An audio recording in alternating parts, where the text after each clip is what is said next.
Now, Executive Suites with WPRI.com reporter Ted Nesi. Welcome to Executive Suite. I'm Ted Nesi. Always glad to have you with us. We have a really fun show today. Two really interesting companies that do some cool things. Later on, we're going to hear from the Virginia and Spanish Peanut Company. More than a century in Rhode Island. A great story there. And they do more than peanuts, and they are not Spanish. We'll hear about that in a few minutes. But first, I'm very pleased to be joined by Richard Beaupre. He is the founder and CEO of ChemArt, the Lincoln manufacturing company. Richard, thanks for being here. Well, I'm happy to be here. So, first off, we're taping this, it's December 2016, Christmas time. We have quite a few of the beautiful White House Christmas ornaments that they do at ChemArt, and we're going to talk about that. But before we get to that, Richard, can you just give people a thumbnail sketch of ChemArt? What do you do with the company? Well, we started off in 1976, so this is our 40th anniversary. We started off making jewelry findings. Remember, the jewelry industry in the 70s was big in this state.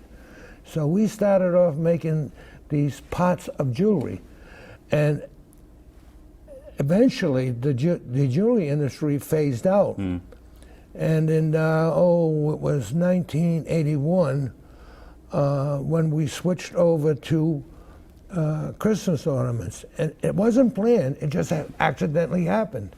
Somebody came up and asked me to design them a Christmas ornament, and we did. And that started to snowball over the years. So now we're the largest decorative etching company in the world. And this is what we do, decorative etching. So is it all Christmas ornaments now, Dick, at your company? Oh, no. We make precision components too, for the electronics industry and things of that nature. So that's maybe 10% of our business, but the ornaments are probably about 90%. How big is the company today? How big is your operation up there in Lincoln? Right now, I have 160 employees, 80 permanent and 80 temps, okay?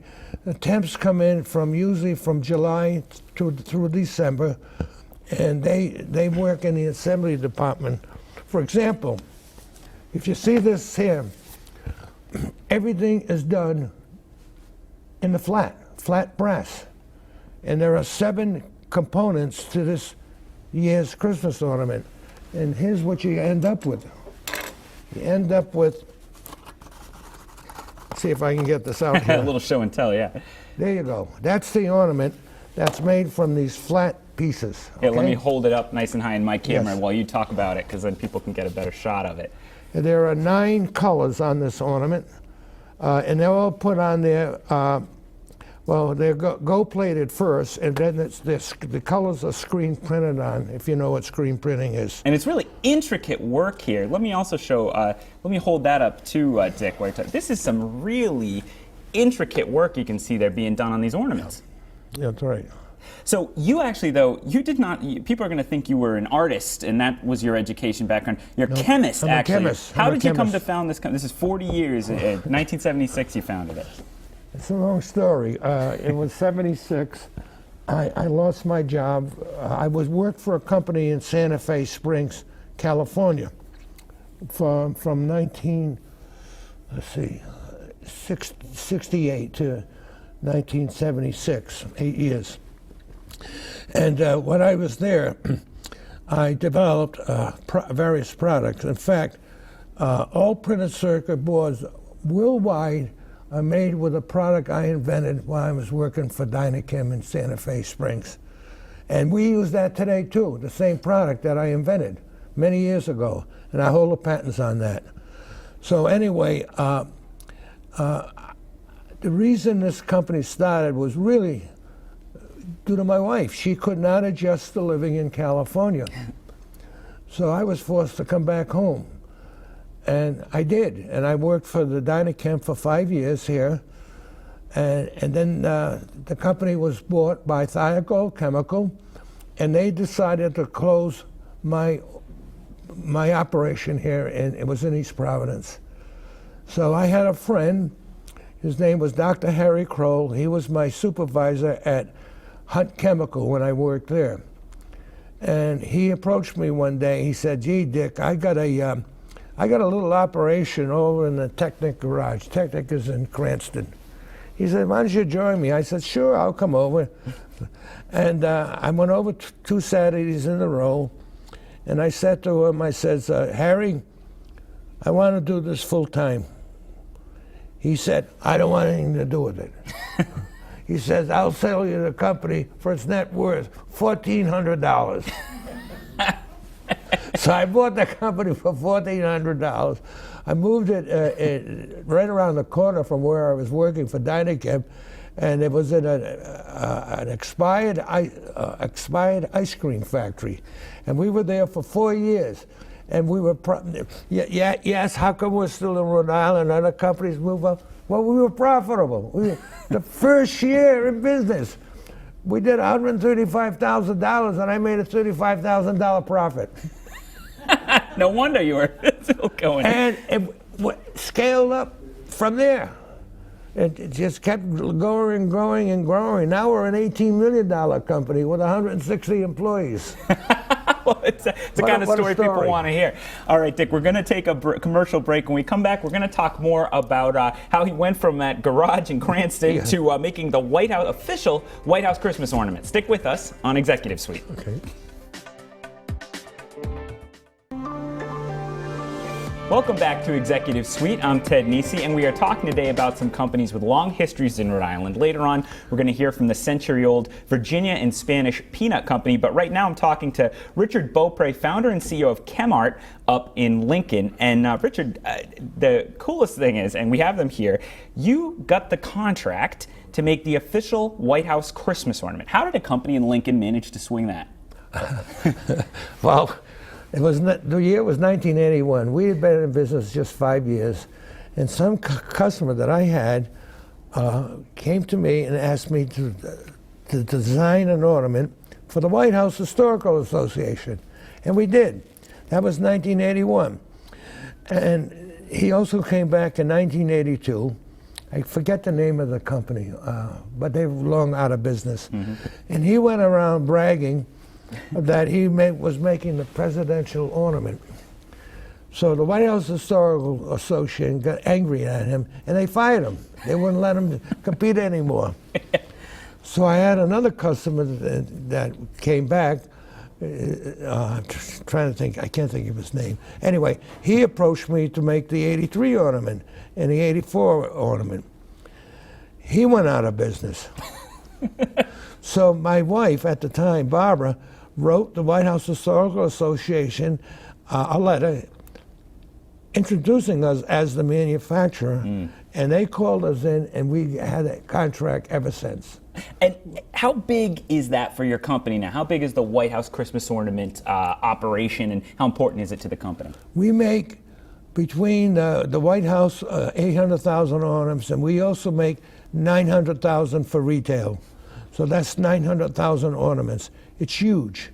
It's huge. It's about a $9 million business for us. It's pretty big. And so this year's is the engine here, right? Tell us what we're looking at that this year's ornament is meant to represent. Okay. These ornaments started with George Washington in 1981, and each year later it was the next president in line. Now, this ornament here represents Harding, President Harding. Now, the ornament has to be based on something that happened. Actually, I think it's Hoover this year, right? 29 to 33? Yes. Yeah. I'm sorry. It is Hoover. I said Harding. You have a lot of presidents. No, Harding is the one that's lighted. Harding's over here. That's all right. So you have a lot of presidents to keep track of. Yeah, it has to be based something that happened during his administration. For example, the lighted ornament, it was Harding who put the first Christmas tree on the south lawn of the White House in 1932, I think. Mm-hmm. And that's been a tradition. Every year, a White House Christmas ornament goes on the south lawn of the White House. So that's why we did a lighted Christmas tree. Mm-hmm. That was last year's ornament. This year is based on Herbert Hoover. Mm-hmm. Now, he had, when he was president, I don't know what year it was. 29 to 33 were his years. Yeah, well, there was a fire in the west wing of the White House. Ooh. So they had to call a fire department in and all that. So of course, it's non-political. It has to be non-political, or it can't be anything like that. Non-controversial, non-political. So that's why we did the fire truck. And it's a very complicated ornament. I also have here, and this is really neat, and maybe we can get this in my shot here. You've created an ornament for this is for the 2017 presidential inauguration, That's which correct. is coming up in January, and they have that too. So I got to ask you, do you ever get tired of Christmas, Dick? Spending all this time thinking about Christmas season. No, I don't get tired of it. It's Christmas every day of the year at my company. It is. That's a fair point. The other thing I wanted to ask you about while we're up here, you're truly a Rhode Island product. You went to URI, you grew correct. up here, and you've been giving back to them. You've endowed a scholarship. Big time. You've endowed a scholarship. There's a building now with your name on it. The new building of chemistry and forensic sciences is named after me, Richard E. Beaupre Center for Chemistry and Forensic Sciences. How important is URI to your success in business? I'm the third largest contributor to that URI Foundation. I've given over $4 million over the years to the URI Foundation. The only ones that are larger than me are Tom Ryan, as you all know who Tom Ryan is, and Dick Harrington, who founded the Harrington School of Communications. Now, as you know, Tom Ryan has the Ryan Center named after him. So it's very important to me, the University of Rhode Island, and I have a wonderful relationship with them.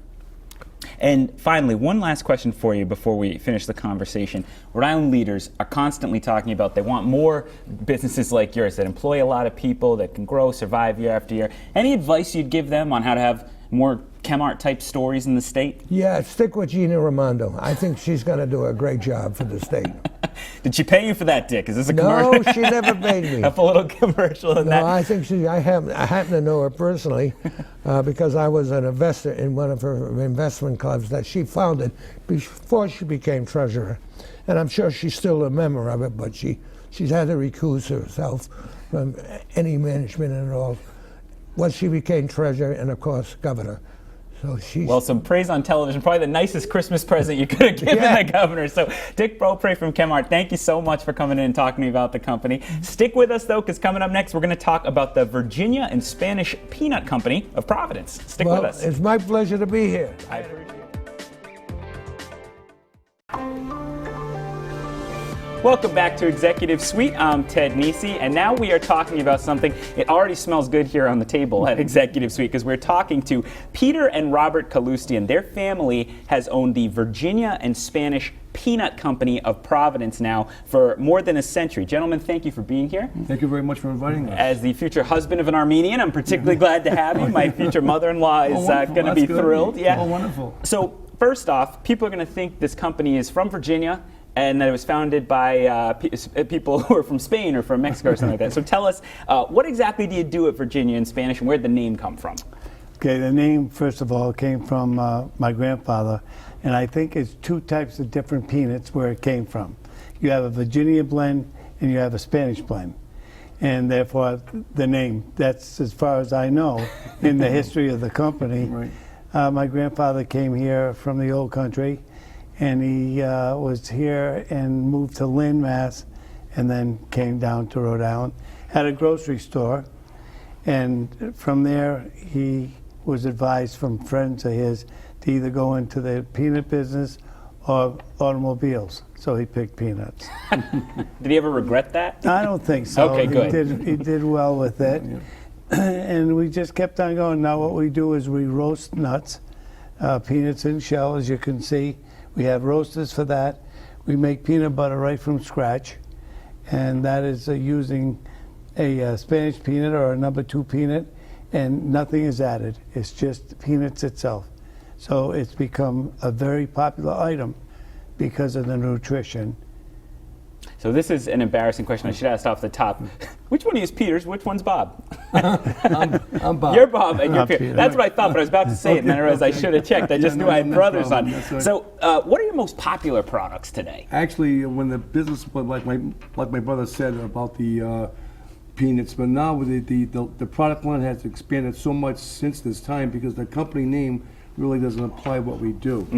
And it's we have a line of concession supplies, we have a line of chocolate products, yogurt products, and we sell to the candy makers with their supplies that they might need, restaurants, and the big items that normally are the almonds, cashews, walnuts, items like that are more or less the household names that are the biggest volume selling items. I mentioned on the first, we're taping this at Christmas time. Is this a big time of year? Did you get a lot of people looking for gifts and things? Yes, this is December is the biggest time for us. Yeah. A lot of traffic. The office has got a lot of foot traffic, and plus the regular trade that we sell to. How many nuts do you go through a year? Do you have an estimate on poundage, or I don't know how you'd even count it? I think my daughter gave me a number of 6 ton of peanuts in shell that we roast. Wow. Is it roasting? Is it an everyday process? Walk people through the manufacturing. How does it actually work? We manufacture every day. Yeah. Yeah, it's either dry roasting or wet roasting. The wet roasting, what I mean by that is a fryolator. It holds 60 gallons of oil, and we roast 150 pounds of cashews or any other nut at a time. What do you think has allowed your company? I remember a couple of years ago there was a big celebration of your company at the State House. Former Lieutenant Governor had an event celebrate your 100th anniversary. A lot of companies don't last 100 years. Some of them don't last 1 or 2 years. What do you think has really allowed your company and your family running it to last so long? I think in the long run, what most businesses that have to survive is consistency. You have to have a product, that people can trust when they buy it. That's going to be the same all the time. And product quality and service, reasonable price. Those are the things that always stand out. We have a lot of loyal customers that buy weekly from us. They don't ask questions. They know what they're getting. And believe me, in all businesses, you could have a niche too. You got to have a way of repacking for companies that don't have the ability to repack it, like some of the major food distributors. We have one customer that does that, and it's a big volume business. Once a week they more or less purchase merchandise from us. I got to think this is also a very competitive space. I mean, we walk into the market, there's a lot of different peanut butters, for example, and other companies. So how does a company in Providence compete with some of these big companies that are in this same space? We just do our thing. That's all I can say. I can't compete with these big companies like that. It's a tough thing, but to get back what you're asking, why do the families keep on going? I think it's because we all worked very hard in the industry, and that's what the family saw as they were growing up. And it jumped from one to the other. And it's actually continuing because you two have retired, semi-retired now. I hear you're still around the office, so maybe you haven't totally retired. I go in. You're right. I always have a way of going in there on a Tuesday and see what's going on. See what's going on. Maybe have a bite. It's my 3 daughters and my son-in-law that run the business today. Are you proud that it stayed in your family? Did you ever have nervousness that the next generation wouldn't want to keep doing it? I guess we did have that nervousness because at the time we didn't know. When I retired, we didn't know what direction we were going to go into, and so I guess the girls had a meeting amongst themselves and they decided they wanted to take it over. What are the biggest challenges of this business? Peanuts, peanut butter. It's something people have all the time, and yet people don't think if someone has to be out there roasting it and making it and everything. What are some of the challenges of this business? To me, the challenge is to put out a good product. And to watch over everything that comes in and goes out. You'd be surprised. We get truckloads of nuts every day, and we look at it first before we'll accept it. And that's your challenge today. You got to watch what you're doing. I think also, Ted, the idea of buying from the right people. When you're in business this long, you have to have your suppliers that you can rely on. That's good. When the shipment comes in, it's going to be good. You don't want to be having merchandise coming in that you have to reject per se, and buying from good suppliers is really important. It's like that old saying, garbage in, garbage out. If you get bad supply coming in, you're not going to get a good product on the other matter. How hard you work on it. Why has the company stayed in Rhode Island all this time? Did previous generations ever consider moving it anywhere, or was it always going to be a Rhode Island company? I don't think so. I think it was always Rhode Island. As a matter of fact, I think my father at the time wanted to move to another location. But the more we thought of it, where we are now, we're really centralized.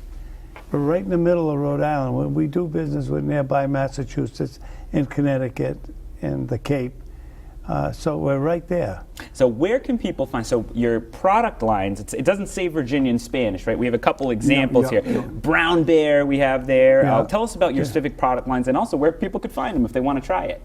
Well, we sell to a lot of retail marketplaces that they box it or put it in different containers. Gotcha. A lot of the local supermarkets, not the chains per se, but the local supermarkets, and we sell to a lot of those, and a lot of the like peanut butter we sell to a lot of different food markets like farm fresh stands and things like that, and different other markets that we sell a lot of those. During the week you might sell 300 ones of peanut butter. Wow. Just depending on the orders. Has the rise of those farmers markets been good for you guys as a local food emporium? Do you feel Yes, that? yes. They put our name out there. Yeah. They put our name out there. Literally, that's what it did. So I got to ask, we only have a couple minutes left. Do you guys still like the product coming out? Are you still into, what's your favorite of the foods you're making up there? Do you have a favorite one that if you're going to grab something? It's always cashews and pistachios, it seems like. Those are the two number ones. Yeah? Yeah. Are they your favorites? Yeah. Yeah, that's mine. your favorite for sure. Yeah. What advice do you have, for, and maybe in some ways you've given the advice, but people starting companies now who want to have the kind of longevity that you guys do? It sounds like a lot of it, you think it comes down to consistency. But what is, some younger entrepreneur comes to you and say, how do I have a long-term success like this? What would you say? I guess the first thing is try to get the right employees. We have a person at the company now that's been with us for approximately 50 years, and others people have been there for 20 years or more. So having the loyalty with your employees, that they know what they're doing, they'll do the right job for you, and just basically have a business plan of what you want to do, where you want to sell to, and don't try to make a lot of money all at once. Don't be greedy about it. Don't be greedy about it, otherwise you might have Don't put your eggs on one basket either. Yeah. Because if you sell to one company, and all of a sudden that company says, "Well, I'm going to do it with somebody else." Yeah, that's true. Then you're sunk. You're sunk. Only about 30 seconds left. Anything you'd add on that one on the advice column? And the advice on that? Not really. I think my brother covered just about all of it. But you make sure you get a product that's going to be out there. Yeah. That's the main thing. A lot of people just don't like things.